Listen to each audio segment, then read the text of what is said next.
Now we're going to go ahead and pick up where we left off, jumping straight into scene 2. So let's go ahead and up at the top you'll see something that says scene and a little new scene icon. So click on this button and you want to select full copy. That way we don't have to redo any cans, any parenting, any backdrops and all that stuff. So full copy, rename this to scene 2 or shot 2, up to you. Okay, and I'm just going to select all of these cans, actually the camera and the can, so we could see their keyframe. So by holding shift and clicking on these or box selecting them, you can hit X to delete keyframes. Well, actually, let me go back to frame 1 over here. Box select and then X to delete keyframes.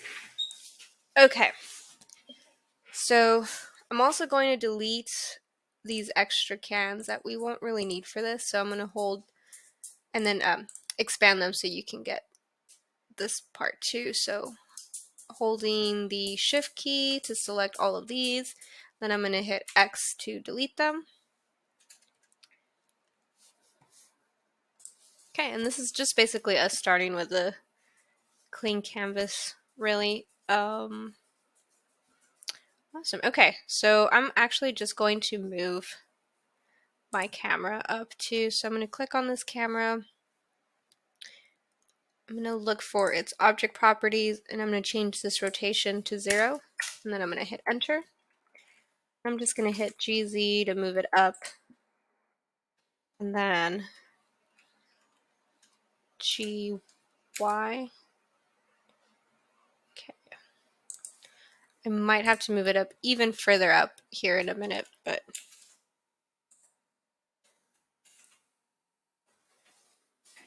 so for this next shot, again, you don't have to follow this step by step. If you've got a hang of how keyframing works, if you have your own idea for your shot 2, and you want to improvise, go for it.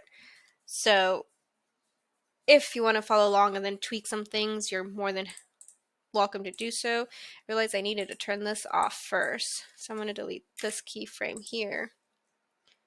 Cool.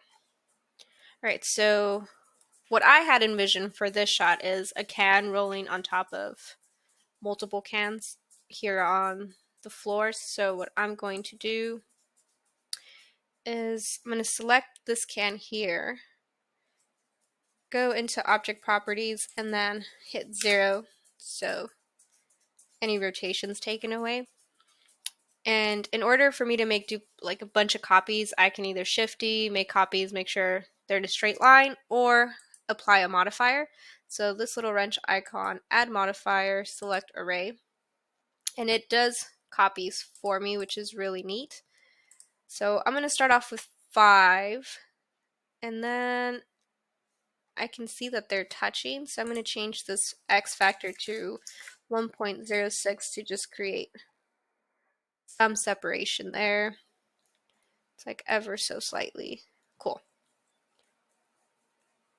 And you know what I forgot to do? I forgot to take away the camera's rotation too. So with the camera selected, object properties, and the z-axis, I am going to do 90 degrees.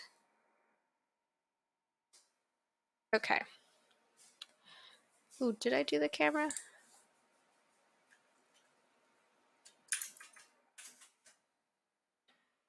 Might have done the...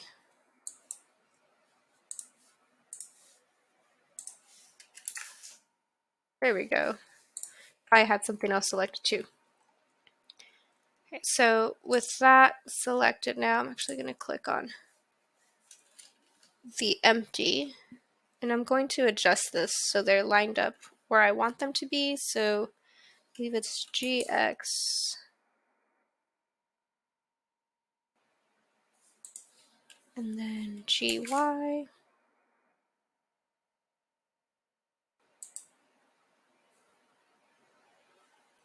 Right. And I want to make more copies coming this way too. So to do that, I have to select the can again, come to your modifiers, I'm going to collapse this one here, but I'm going to click on this little arrow here to hit duplicate.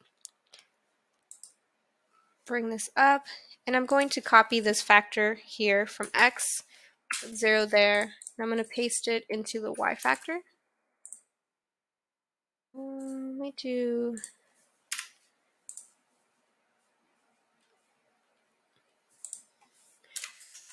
Here. It's actually fine here. And I'm going to increase the y array modifier a bit. Maybe 8. And I'm going to click on the empty. So when we're moving things, we want to use the empty. I believe it's GY. There we go, something like this. And so far this is looking good. The only problem is that they're all facing the same way, and that wouldn't really be realistic in the real world. So ideally we would want to rotate all of these individually, but if we were to hit rotate, they would rotate based off of the original's origin point. So we have to go in there and separate them. So first step in doing so is selecting the can, and we're going to click this little arrow here to apply the modifiers. And that still won't change the fact that they're using this one to rotate. We have to go in there to separate them. So we're going to hit tab to go into edit mode, A to select all, and we're going to hit P as in Paul to separate them. And we're going to do by loose parts. Okay, tab to go back into object mode, and actually undo that really quick. Okay, make sure they're still selected, and we have to change this origin point here. So right click, set origin, origin to geometry, and now each of them should have their own origin point. All right, so it looks kind of crazy, but now the only bad thing about doing it this way is that everything is literally separated again. So we would have to, so two options, you can literally go into top view here and just select, my God, shift select all of the tops only and then rotate them. But if you notice, like, there's going to be some issues with the rotation that you're going to have to go in there and then also do GY or X to align them properly, which isn't bad. Like that is something that you can do. Another option is parenting everything or linking everything again. So selecting all these and then hitting Control J to join these. So now when you rotate this, it all rotates together. So I'm going to hit pause because I'm going to go ahead and link a bunch of these or parent them. You don't have to do that. You can do the first version if you'd like, but we're just randomizing all this. All right, so once you're done randomizing all the tops of the can, we actually have to parent this stuff because it separated the original. So I'm going to click on the circle first, then the tab, then the lid, and then the can, Control J to join. Okay. And select this can, select the empty, Control P to parent. Oops, we're not going to parent that one. Dang it. Okay, so let's copy this one then. Shifty.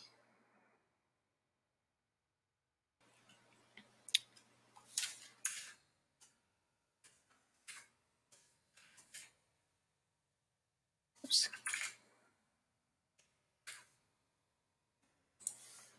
Okay, so it's still being connected to this one, so we have to do Alt P and then clear parent. So there we go. Now we could do GZ, and I thought we could grab this empty here, but I don't believe so. Let me do Shift D. Oh, we might actually be able to. Okay, so now I'm just going to, let's do X. Basically make this empty fit in our can again. Do front view really quick. Just this X, G, X, G, Z. Right.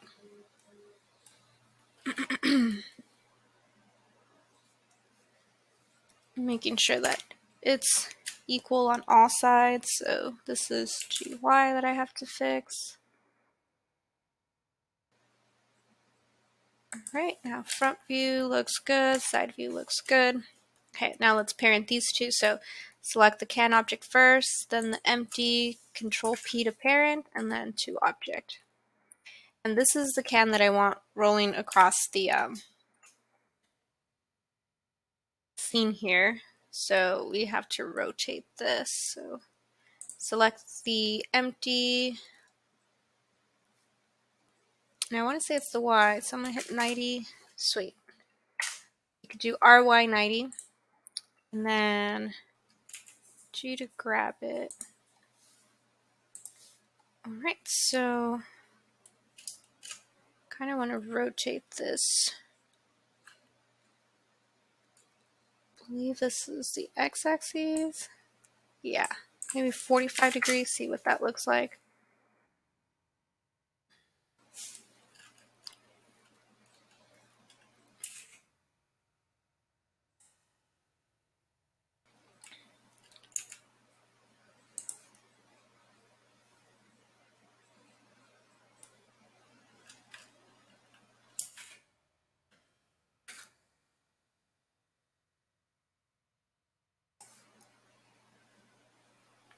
Okay.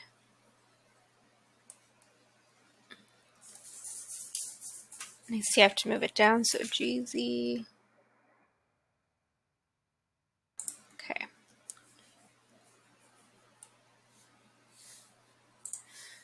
Okay, so once you have this kind of set up like that, we can turn this back on, our auto keying.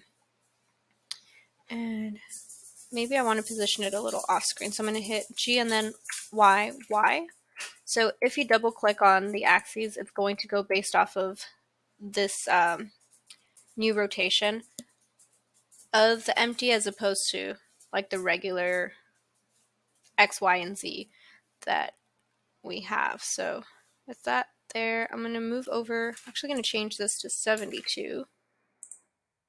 I'm going to move this over to frame 72 now. And I'm going to make this rotate to this side. So I'm going to hit G, Y, Y twice. Man, and it's actually the opposite way.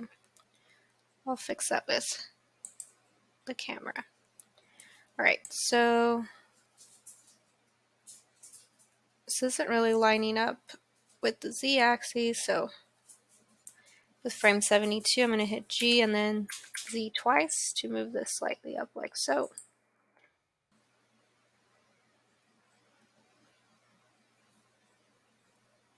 Okay. Come to my camera.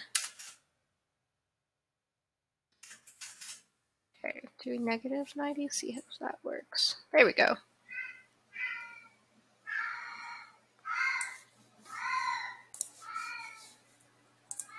Okay, so now we have to animate the rolling part, but I'm going to do a quick file save as here for, excuse my cat again.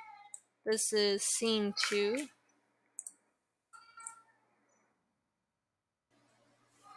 And we'll continue on in the next video because I think this one might be too long for YouTube already.